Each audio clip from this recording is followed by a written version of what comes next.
नमस्कार दोस्तों, मैं अभिषेक शर्मा अपने इस YouTube चैनल पीपीसी लर्निंग में आप सभी का स्वागत करता हूं। WIT web and internet technology subject की जो हमने सीरीज स्टार्ट की है, आज का हमारा इस सीरीज का टॉपिक है कोलैबोरेशन एंड कम्युनिकेशन। चलिए शुरू करते हैं। मोस्ट इंपॉर्टेंट टॉपिक है। अगर आप कहीं पर भी चाहें तो वीडियो को पॉज कर ये जो यहाँ पे मैंने पॉइंट्स लिखे हुए हैं इनको अपने हिसाब से अपनी नोटबुक में नोट कर सकते हैं ताकि आपको इनको समझने में आसानी रहे। चलिए शुरू करते हैं। इसको हम बिल्कुल सिंपल वे में किस तरह से समझ सकते हैं। In the early days of web, websites were often designed, built and managed by a single individual. कि वेब के जो शुरुआती दौर था उसमें क्या होता था, जो वेबसाइट्स थी वो डिजाइन, बिल्ट और मैनेज एक सिंगल पर्सन के द्वारा ही, किसी इंडिविजुअल के द्वारा ही की जाती थी। यानी वेबसाइट से रिलेटेड जितने भी काम थे उसको डिजाइन करना, बिल्ट करना, मैनेज करना, ये सभी काम इंडिविजुअल पर्सन करता था। This webmaster was responsible for assembling and organizing the content, designing the graphics and all other work related to website development। कि वेबसाइट से रिलेटेड जितने भी काम होते थे तो जो वेबमास्टर होता था वो रिस्पॉन्सिबल होता था उन सभी कामों का, कि जैसे कंटेंट से रिलेटेड जो भी काम था, डिजाइनिंग से रिलेटेड जो भी काम था, वेबसाइट के बनने के बाद उसको मैनेज किस हिसाब से करना है, वो सभी काम एक अकेला पर्सन करता था। लेकिन आज के समय में ये पॉसिबल नहीं है। पॉसिबल क्यों नहीं है? क्योंकि आज के टाइम में जो कॉम्प्लेक्सिटी है वो बढ़ती जा रही है। हम पढ़ते हैं इसको आगे, हम कैसे लिख सकते हैं। Now webmaster and their employees begin to realise that successful design and production of complex websites require an interdisciplinary team approach. कि आज के समय में कॉम्प्लेक्सिटी बढ़ती जा रही है और अगर हमें अच्छी वेबसाइट बनानी है तो हमें क्या चाहिए, हमें वहाँ पे एक टीम की तरह काम करना होगा। टीम की तरह काम क्यों करना होगा, इसका क्या रीज़न है? क्योंकि an individual can not be an expert in all facts of process. कि हर पर्सन हर काम में एक्सपर्ट नहीं होता, हर पर्सन किसी एक काम में एक्सपर्ट होता है। यानी कोई पर्सन, अब मान लीजिए कोई एक पर्सन है, वो सारे के सारे कामों में एक्सपर्ट नहीं होता, लेकिन वो किसी ना किसी एक काम में एक्सपर्ट जरूर होता है। तो यही यहाँ पे लिखा हुआ है, a team of individuals with complementary areas of expertise must work together. कि अब जैसे कोई पर्सन है वो किसी काम में एक्सपर्ट है। अब जैसे एक वेबसाइट बनानी है तो कोई पर्सन है, मान लीजिए अभिषेक, तो वो डिजाइनिंग में परफेक्ट है, हर्ष वो कोडिंग में परफेक्ट है, अजय वो ग्राफिक डिजाइनिंग के किसी और काम में, मैनेज करने में वेबसाइट को, बैकएंड में वो एक्सपर्ट है। तो ये तीनों पर्सन मिलके एक वेबसाइट बनाते हैं। ये नहीं होगा कोई अकेला पर्सन सारे के सारे काम संभालेगा। काम को बांट दिया जाता है और फिर ये मिलके एक टीम वर्क करते हैं और एक अच्छी वेबसाइट तभी बनती है। The composition of this team will very depending upon the needs of a particular project, available budget and the availability of expertise. अब देखिए, ये जरूरी नहीं है कि कोई टीम एक, यानी जो टीम है वो एक फिक्स होगी कि इतने मेंबर डिजाइनर रखने हैं, इतने प्रोग्रामर रखने हैं। ये कोई फिक्स नहीं होता, ये वेरी करता है। जैसे जिस चीज़ की ज़्यादा आवश्यकता होगी उस समय पे उनको रखा जाएगा टीम में ज़्यादा।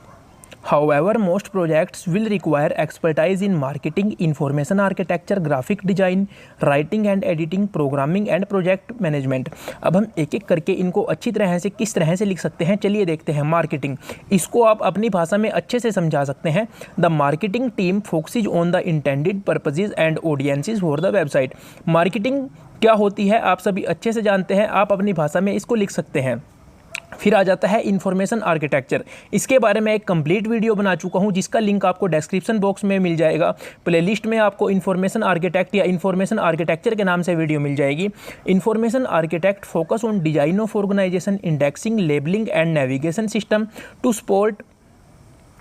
Support browsing and searching throughout the website. तो इस तरह से बिल्कुल सिंपल भाषा में इंफॉर्मेशन आर्किटेक्चर को आप डिफाइन कर सकते हैं। फिर आ गया graphic design. The designer are responsible for graphic design and page layout that defines the graphic identity और लुक ऑफ द वेबसाइट। फिर एडिटोरियल, ये बिल्कुल सिंपल है। Editor focus on the use of language throughout the website. Their task में involve proof reading and editing copy. फिर आ जाता है technical. The technical designer and programmer are responsible for server administration and development और integration of site production tools and website application.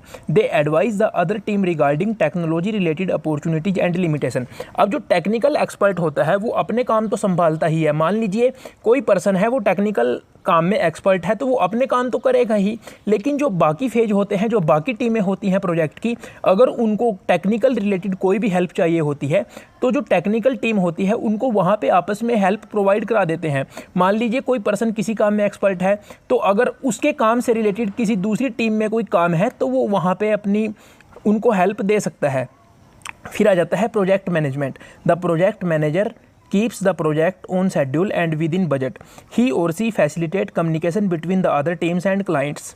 बिल्कुल simple है कि जो प्रोजेक्ट मैनेजर है उसका क्या काम होता है। अब मान लीजिए आपको कोई प्रोजेक्ट बनाना है तो उसके लिए सभी बातें पहले ही फिक्स होती है कि कितने बजट तक का प्रोजेक्ट है, हमारा कितना बजट है, कि इसी बजट के अंदर सारे काम हो जाने चाहिए। अब जो प्रोजेक्ट मैनेजर होता है वो क्या काम करता है या करती है, जो दूसरी टीम्स हैं उनके बीच में मीटिंग्स अरेंज कराता है, उनकी क्लाइंट्स के साथ भी अगर ज़रूरत पड़ी बीच में तो मीटिंग्स अरेंज कराने का काम प्रोजेक्ट मैनेजर का ही होता है।